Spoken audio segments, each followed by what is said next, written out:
Hi, how you doing? This video is about the question, is God real, or is it just a placebo effect or a chemical reaction in your brain? I hear that it's a very common thing with the younger generation to believe that. And I would have to say I believe it's true.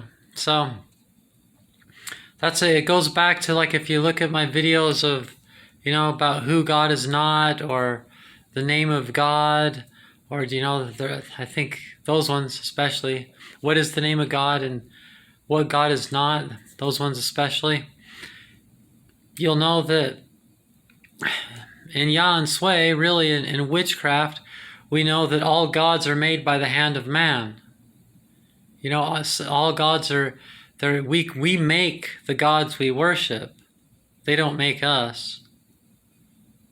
So you're even encouraged to just invent your own deity. Then you don't have to carry the baggage of some deity that's existed for a long time or something, But there's pros and cons to both those things.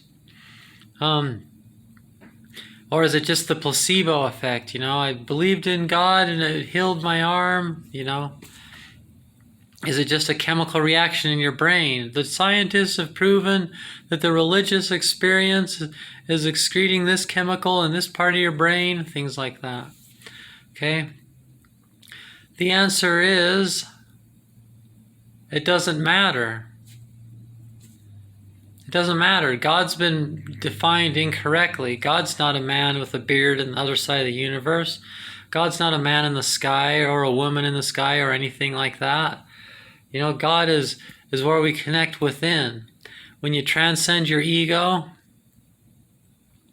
and realize that who you are is in the now, silence all the chatter and all the things, so that it's just breathing and just who you really are, just your soul, that you're alive in the now. And in that now, it transcends time and space. Those are the concepts that, all of the above, those things are who God really is, who Jah is. Northeast, southwest, fire, water, air, earth. So it doesn't really matter. So all reality is a controlled illusion. They say it does matter because if this person of this religion has this religious experience, and this person of that religion has this religious experience, and their experiences contradict each other, somebody has to be wrong and someone has to be right. That's not true. They both can be wrong. They both would be wrong. Everybody's wrong. And therefore everybody's right, unless you look at it the wrong way, where you think that you're right and everyone's wrong.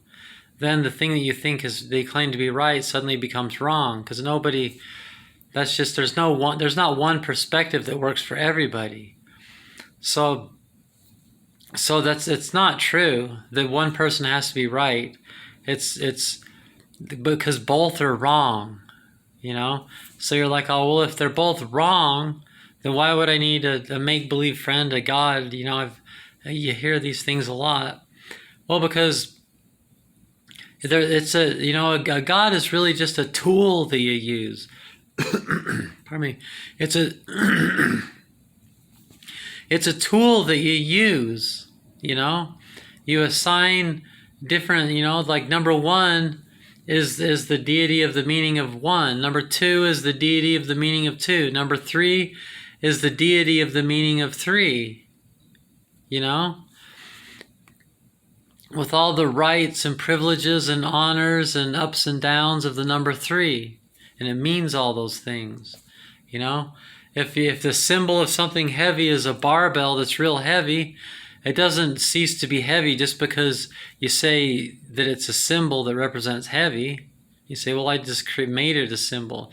It didn't choose to be a symbol for something that's heavy. I just decided to correspond the subject of something being heavy to that. And then it's going to still be the same weight, It doesn't make it lighter or heavier, So you're like, oh, well, yeah, so then what you're saying is God doesn't exist? Yeah, the God that with their definition and their description doesn't exist. But theirs is a new. Their description. Their definition is a new one that was come up along the way. The original concept of God is actually the new. So the one that's new, because you'd say, well, that's just a bunch of New Age stuff. Yeah, it is. It's New Age, but really, it's Old Age. Even before the stuff that you're calling Old Age. But it's the original concept all along that a word has a power, even though it's just some symbols written down.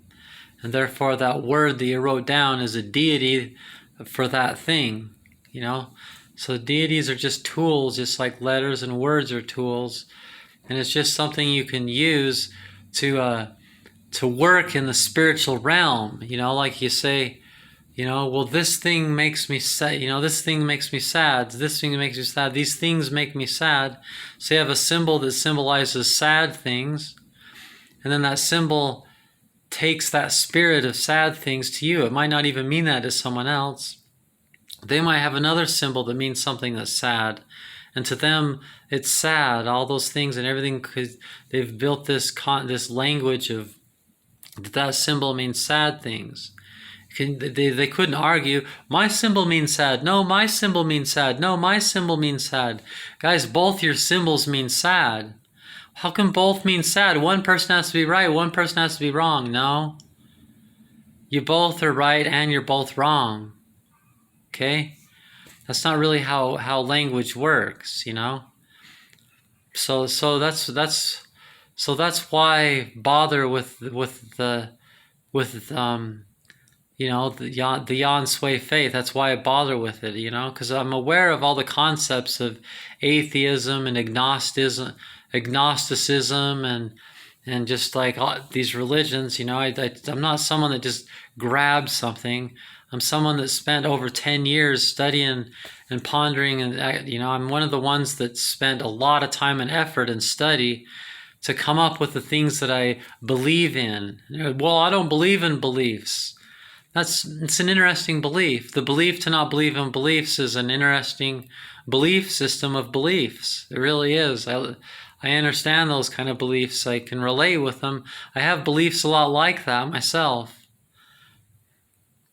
So, I think it's a mistake, it's like selling yourself short, to not use, if you know something's bullshit, then don't use it. You filter out the bullshit and you come up with something that works for you. That's what I did with Yahensue. So I recommend that you look at my playlist. I'll leave a link in the description box called the Yahensue Faith, and you can see what I did. What pulled me out of atheism. I didn't care when I was a kid. I dropped a bunch of LSD, started needing answers, grabbed the Mormon church really quick. For 4 years I was Mormon, and then realized you can't just grab in a panic a church. You have to think and shop around and stuff. So I became atheist for a while because I thought that's what the truth was. I was just being a chicken. And so as I was there, if you're an atheist, that's where I was I lived that way for a while. But then I decided I wanted to do the work to create this language of beliefs, with like a lot of cannabis and LSD and things like that, of course. That's, not that I'm big into those things nowadays. Not that there's anything wrong with it. Not that I won't do it again one day or something. Probably not like I used to, like all the time like that. But, but I did my homework and I found what works for me.